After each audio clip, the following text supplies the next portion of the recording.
गांव के एक छोटे से घर में मोहन नाम का किसान अपने बेटे कृष्णा के साथ रहता था। कृष्णा की मां का देहांत तब हो गया था जब वह सिर्फ 5 साल का था। मोहन ने अपनी पत्नी को खोने के बाद अपनी सारी ताकत अपने बेटे की परवरिश में लगा दी। हालांकि गरीबी उनके जीवन का सबसे बड़ा सच थी। मोहन के पास कुछ बीघा जमीन थी, लेकिन बारिश का कोई ठिकाना नहीं था। कभी सूखा पड़ता तो कभी बाढ़ आ जाती और कभी फसल की कीमत इतनी गिर जाती कि उसे मेहनत का पूरा पैसा भी नहीं मिलता। फिर भी वह अपने बेटे को ईमानदारी और मेहनत का पाठ पढ़ाता रहता। कृष्णा बचपन से ही समझदार और मेहनती था। जब उसके दोस्त खेलते, वह अपने पिता के साथ खेतों में जाता। कभी हल खींचने में मदद करता तो कभी बैलों को चारा देता। धीरे धीरे वह खेती के कामों को अच्छे से समझने लगा। जब वह 10 साल का हुआ तो उसने तय किया कि अब वह अपने पिता का हाथ और मजबूत करेगा। वह सुबह जल्दी उठता, पिता के साथ खेत में काम करता, फिर स्कूल जाता और वापस आकर फिर से खेत में जुट जाता। एक साल गांव में भारी बारिश हुई। खेतों में खड़ी फसल बर्बाद हो गई।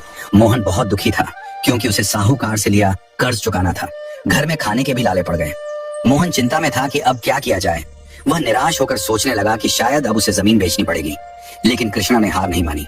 उसने अपने पिता से कहा, बाबा, अगर हम मेहनत करें तो कुछ भी असंभव नहीं। हमें कुछ नया करना होगा। कृष्णा ने गांव के कुछ बड़े किसानों से बात की। उसने उनसे खेती के नए तरीकों के बारे में सीखा। फिर उसने अपने खेत में पारंपरिक फसलों के बजाय सब्जियां उगाने का फैसला किया। वह जानता था कि सब्जियों की जल्दी फसल होती है और बाजार में उनकी अच्छी कीमत मिलती है। कृष्णा ने खुद दिन रात मेहनत की। उसने खेत में नई तरह की सिंचाई प्रणाली बनाई ताकि पानी की बर्बादी ना हो। गांव के लोग उसकी लगन देखकर हैरान थे। कुछ ही महीनों में कृष्णा की मेहनत रंग लाई। उसकी उगाई हुई सब्जियां ताजी और अच्छी थी। बाजार में उनकी अच्छी कीमत मिली। देखते ही देखते उनका कर्ज उतर गया और कुछ बचत भी होने लगी। अब मोहन को विश्वास हो गया था कि उसका बेटा वाकई समझदार और मेहनती है। अगले साल उन्होंने अपनी खेती को और बढ़ाया। अब वे पारंपरिक अनाज और सब्जियों दोनों की खेती करने लगे। गांव में कृष्णा की मेहनत की मिसाल दी जाने लगी। कई किसान उससे खेती के नए तरीके सीखने आने लगे। कुछ ही सालों में कृष्णा और मोहन की स्थिति पूरी तरह बदल गई। उन्होंने अपनी जमीन बढ़ा ली, एक अच्छा घर बनवा लिया और अब उनके पास खुद के बैल और खेती के नए उपकरण भी थे। मोहन को अब मेहनत करने की जरूरत नहीं थी, क्योंकि कृष्णा अकेले ही सब संभाल रहा था।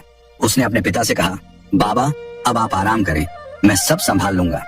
गांव के लोग कहते, देखो, मेहनत और समझदारी से इंसान क्या नहीं कर सकता। कृष्णा आज पूरे गांव के लिए एक मिसाल बन गया है। चंदा मामा आया, चुप कैसे मुस्काया, तारों की बारात लाया, सपनों की सौगात लाया। झूले पे चांद झूले, तारों संग ये बोले, सपनों की दुनिया में चलो, रात की रानी तोड़ो।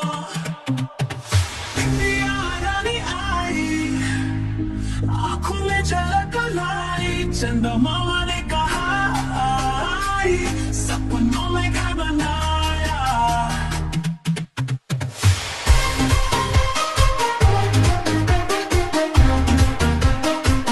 चंदा मामा आया,